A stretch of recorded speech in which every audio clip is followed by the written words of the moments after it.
আজকে আমি আপনাদেরকে দেখাবো যাদের হাতে Oppo নিউ সেটটা আছে A77 তারা কিভাবে আমার উপরে দেখতে পাচ্ছেন ওয়াইফাই এর পাশে একটা ইন্টারনেট স্পিড মেকার, যে আমার ইন্টারনেটটা কত কেবি বা কত এমবি স্পিডে চলতেছে বা কিরকম স্পিড আছে সেটা কিন্তু এই স্পিড মেকারে দেখা যাবে।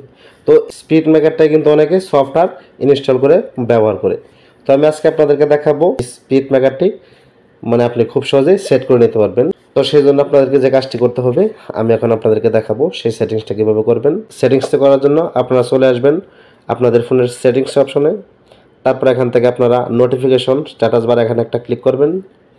এখানে একটা ক্লিক করার পরে স্ট্যাটাস বার এখানে একটা ক্লিক করবেন।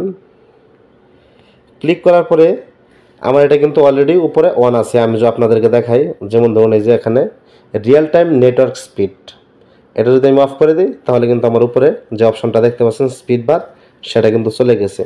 তো এখান থেকে আমি যদি অন করে দিই তাহলে কিন্তু এটা উপরে শো হয়ে যাবে। তো আশা করি বুঝতে পারছেন যে আপনারা কীভাবে খুব সহজেই আপনার ফোনে Oppo A77 ফোনে রিয়েল টাইম স্পিড মেকার কীভাবে সেট করে নেবেন। তো আশা করি বুঝতে পারছেন। তো ভিডিওটি ভালো লাগলে ভিডিওতে অবশ্যই লাইক কমেন্ট শেয়ার এবং চ্যানেলটি সাবস্ক্রাইব করে রাখবেন। তাহলে Oppo A77 ফোনের সিক্রেট সেটিংস সম্পর্কে কিন্তু জানতে পারবেন। ধন্যবাদ।